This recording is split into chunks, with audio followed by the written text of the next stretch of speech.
And I'd asked him one day, I was like, Ross, what is Nima's favorite food? He said she's really into sushi, and I couldn't really think of what to do with that besides just make a plate of sushi, but I think we're gonna use this.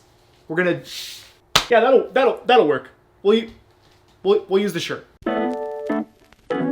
Now, the first thing you want to actually do is make your sushi rice. For this, I'm going to be using my rice steamer. You can use whatever method you want, but this is really the easiest way. I'm going to measure out about 3 cups worth of rice, but we do have to wash this. This is what it looks like with just one rinse. We want to wash this until the water runs clear.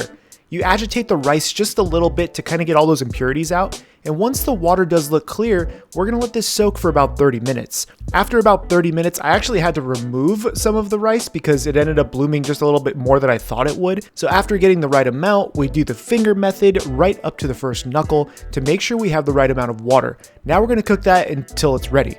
Now we're going to be making our sushi vinegar. For this, we're going to use 1/2 cup of rice vinegar, 2 tablespoons worth of sugar, and just a pinch of salt. We're going to cook this over a low-medium heat just to make sure all of the salt and sugar is completely dissolved. That's all you're really going for this. You can also add your own kombu if you want, but I just went ahead and left it out. Now our rice is finally ready. Give it a quick twirl if you feel like I don't know why I did that, but we need to actually cool this down. I'm gonna go ahead and use a sheet tray for this, but you can use a traditional like bamboo round you would for sushi rice. This is all I have, so this is what I'm using. Now the goal is to actually start adding in your sushi vinegar to your rice while cooling it down. This is super important. The reason for this is because you don't actually want that rice to overcook while you're trying to add in your sushi vinegar. I'm just using a Tupperware lid for this, but use whatever you got, you know? Now give your sushi rice just a little bit of a flip just to see if it's still warm. If it's still warm, go ahead and keep fanning this off while moving it around a little bit. And after about 15 or 20 minutes, you should be able to form a cohesive ball with your rice. You want to be gentle while doing this. You don't want to actually put too much pressure in the rice. Otherwise, you will have a chance of making it into mush, which is what we don't want.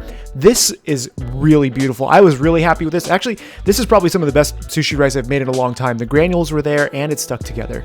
Now to keep this from drying out, grab yourself a couple of wet paper towels and drape them over the top of it just to make sure it stays nice and moist. We're just gonna set this to the side until we need it for later.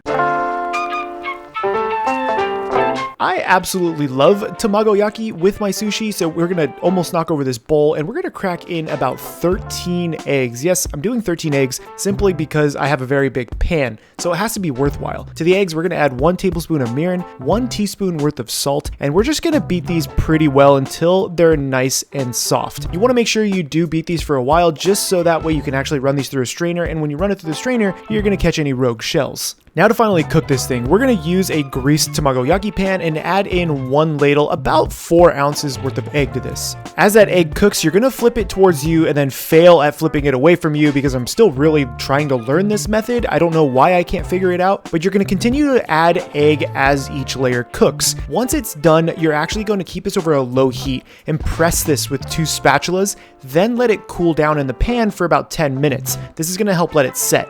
Then we're gonna remove it from the pan, place it on some plastic wrap, let this cool down to room temperature. You don't wanna wrap this while it's still warm. Once it's actually cooled down, we're gonna finally wrap this guy up and we're gonna put it in the fridge to seal overnight, and then we're gonna use it for the sushi the next day. Now it is finally the next day, as clear by my new Naruto shirt, so we're gonna go ahead and slice our egg into about a 1/4 inch slice. You can cut it a little bit thinner than this if you really want to, but any thicker and it will actually break. So get that all sliced up and pop it in the fridge for later.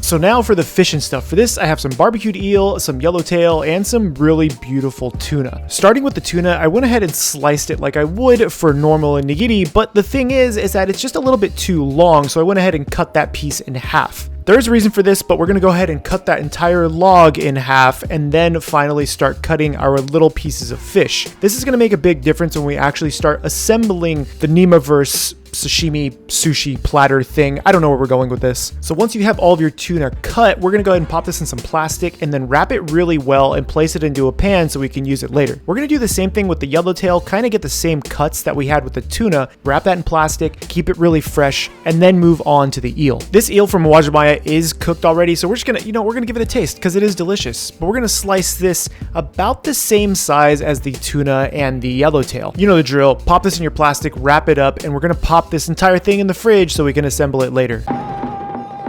You really think I was gonna make this without Spam? come on. We're gonna take our indestructible processed ham meat puck thing, and this is just, I don't know why, but this is kind of satisfying to watch. Yeah, that's about it. Now we're gonna go ahead and cut this into 1/4-inch slices once again, kind of keeping everything somewhat consistent. Once you get all of your Spam slices ready, we're gonna go ahead and sear these off pretty nicely in a saute pan. You don't actually need a ton of oil when you're frying Spam because there's so much fat in it, but you just want a little bit so it doesn't stick. Go ahead and make a really cool ninjutsu sign out of your Spam, and once they get crispy on one side, we're gonna go ahead and flip these guys over and sear off the other side just a little bit. Then we're gonna drain these on some paper towel so they can kind of get rid of a lot of that oil. We're not gonna really want that. Now your Spam is done, and we just need to save this again for later. So this is actually kind of a bonus. The wife found a little bit of fresh tuna at a local shop. I'm gonna go ahead and actually sear these just a little bit and do a nice black pepper crust with a little bit of salt. And when I mean we're only searing these lightly, we're not really cooking these for more than about 2 minutes on either side. Once one side is cooked, give it a flip so that way you can get the other side nice and crispy. And again, only about 2 minutes on each side so you don't overcook that tuna. That's all you're looking for. Now we have all the pieces of the puzzle and it is time. So this next part is kind of weird because we just essentially have to wing it. We're gonna take some artistic freedoms with this because, you know, I couldn't find anything really blue. Besides, we're not eating blueberry sushi. I cut it off at that. Rachel's like, just use blueberry. We're not using blueberries for sushi. Yes, you did. So I have a plan. The plan is hopefully a decent one. We gotta assemble Nima out of nigiri. Maybe some rolls. Don't really know yet. You're gonna find out. Now this is going to be a little bit weird, but this is something that I had learned in garde-manger. We're going to take a little bit of butcher paper and this pretty fragile piece of glass I found at Home Depot. We're going to take the shirt and fold it to where the glass totally covers the picture of Nima. No, turn it around, dude. We need it that way. Now I do also wipe this down with a little bit of distilled vinegar to kind of get rid of some of the fingerprints after it's already been cleaned with soap and hot water. Now looking at the picture, I think the coat is going to be the tamago, and since it's black, we're going to be using some black sesame seed to roll the egg in that sesame seed. But this egg was just a little bit too big, so we're going to cut the egg in half once again to get these really cool, maybe 1.5 inch by 1.5 inch pieces, so that way we can tile it down the jacket. So to start, we're going to take just a little bit of our rice, half of what you would normally use for nigiri, and then take your piece of egg, dip it into the mirin, and then dip it into the seed. And we kind of have this, I don't know what we're going for here. This is going to be so weird. But basically, I'm trying to tile this like a mosaic would be and using the best of my ability to try to really make this egg work. And to fill in some of the gaps, I ended up cutting some of the egg into smaller triangles to really start fitting into different areas. Now we're going to take some of our mirin and we're actually going to brush all of the egg instead of dipping it because it seemed to be a little bit of a better process. After we actually brush all of the egg, I'm going to start sprinkling the sesame seed. Yes, this is a mess, but it's fine. We got some coverage. Now, since I don't have another brush, I actually use a dry paper towel to remove the rest of the seed. Now we're actually going to be focusing on Nima's face, and for this, we're going to be using the seared tuna we had made earlier. So we're going to cut off a little chunk of this just to kind of see if the color matches up. Yeah, it's fine. You know what? We're just going to eat that piece. We don't need it. Now, I did cut these a little bit bigger at first just to kind of follow the line of the fish,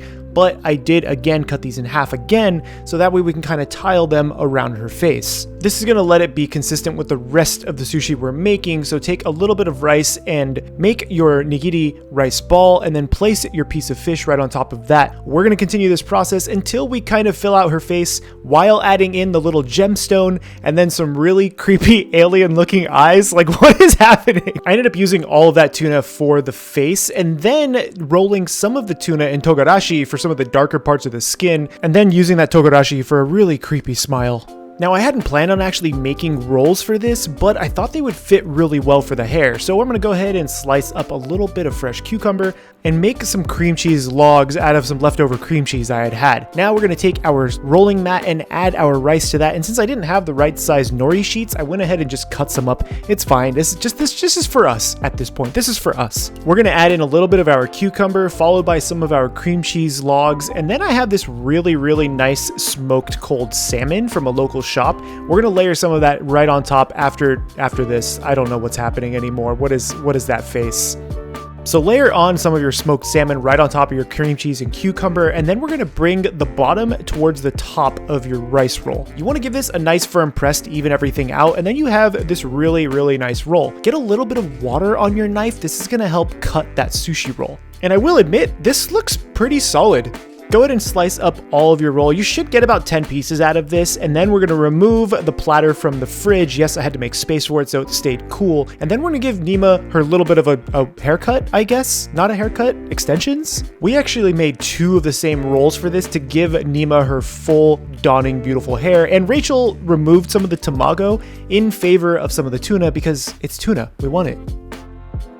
Now for one final piece of the puzzle, we actually have a little bit of hot rice, and we're gonna go ahead and reheat our Spam and all of our eel in our little toaster oven that we have. Once it's nice and crispy, we're gonna go ahead and start assembling, I don't think it's Milo, I don't know what the name of the cat is, to be honest, Lucian.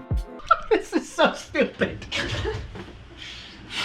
Oh, why? Why did I do this? I don't know, Paul, why did you do this? But we still have to finish it. So we're gonna go ahead and assemble Lucian with a little bit of that warm rice now. I like using the warm rice for the Spam. You don't necessarily need to use sushi rice for this, but look at that. We have a little bit of a Lucian. Go ahead and form the tail on the other side because yes, there is still a tail there, and we more or less freehand that part. I get to slave away trying to make this ridiculous thing, and Rachel's making pot stickers. I handmade these. She handmade them. From a bag.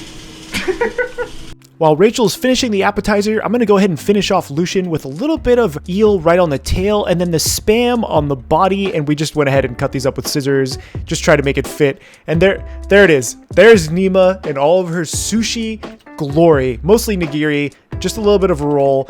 I know, it's slightly terrifying, actually pretty terrifying, but I'm still pretty happy with this. Not gonna lie, it's kind of terrifying. You know what? I did try. I made an attempt, and I feel like it was a little bit out of my comfort zone. Really, it was a lot out of my comfort zone.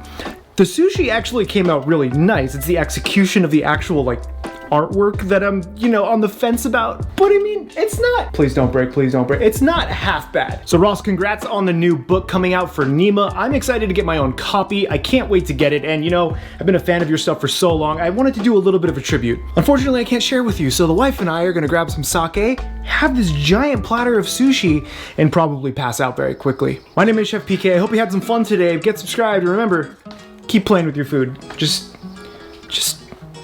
I don't know where I was going with this, but I got sushi. Right up in the rapture. I'm so out of line with the phrase game. Let's take a break, been a long day.